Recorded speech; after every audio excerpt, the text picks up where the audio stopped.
My name is Lydia and I'm serving as a Journey Girl with Team Nasavi.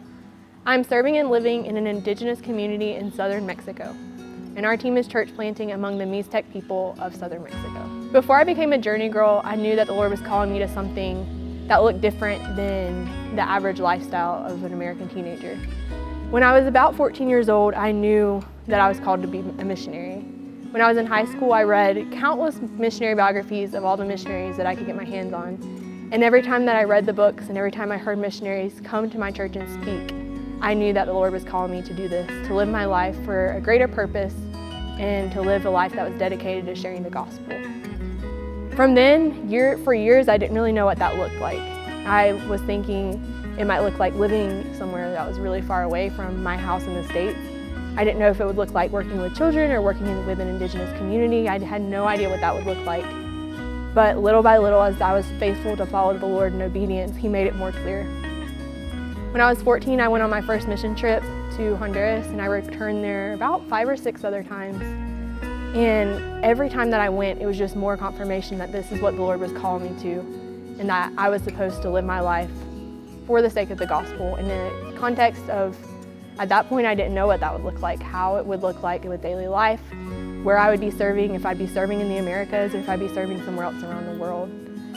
But I remember every time I returned from those trips, it was just a deeper calling and a more confirmation that this is what the Lord had called me to.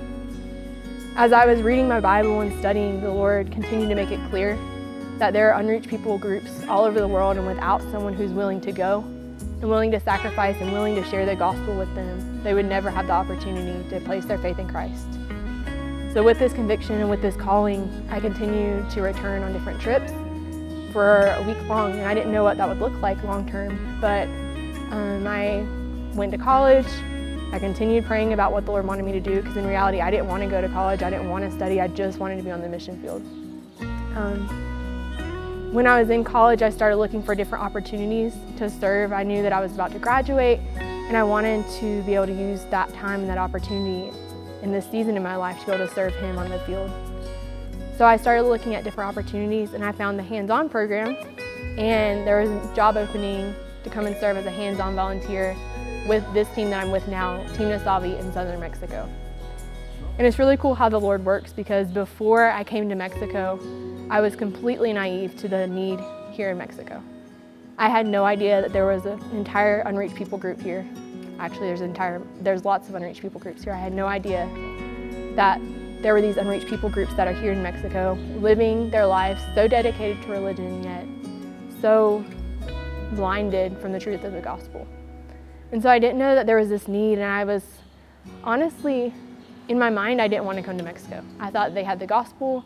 I was thinking I wanted to go somewhere in the world that had great need, that I wanted to go and live amongst an unreached people group. I wanted to go and live somewhere where the need for the gospel was great. And until I came to Mexico as a hands-on volunteer, I didn't realize that that was life here in Mexico.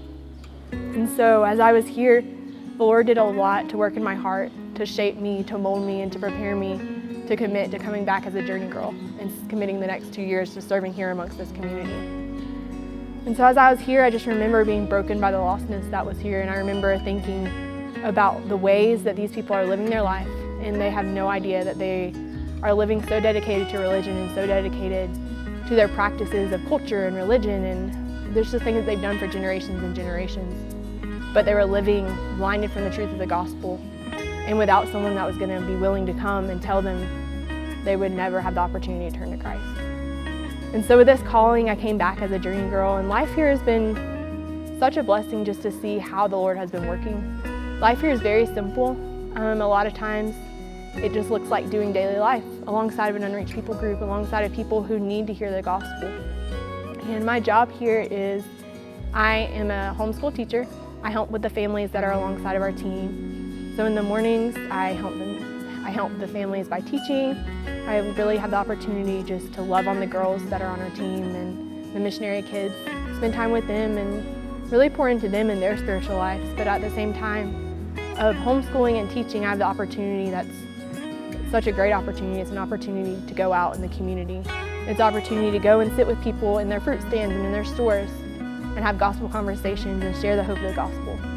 I had the opportunity to share my testimony and why it is that I'm here living amongst this people group. And a lot of people look at me and they think and they ask, they're like, why are you here? What are you doing? And that's such a perfect opportunity to go from there into a gospel presentation. Something that the Lord's been really teaching me a lot about since I came to the mission field and what He's been doing in our lives here is that the Lord calls us to be faithful. And He calls us to be faithful every single day. And sometimes that everyday faithfulness looks different.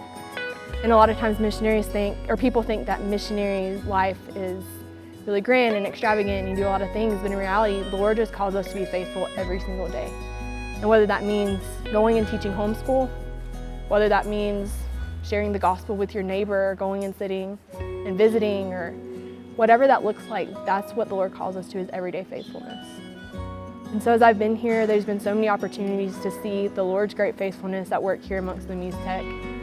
We've seen the first family come to faith in Christ, and it's been so encouraging to see them share their faith with others and see the process of a church being planted among this people group. So if you're looking for a way to serve the Lord in missions and you don't really know what that looks like yet, I really encourage you to check out the Journeyman program. It's just a 2-year commitment that you can go and you can learn from different missionaries that are already on the field, and you can be a really key and influential part in the ministry and what the Lord's doing among the nations.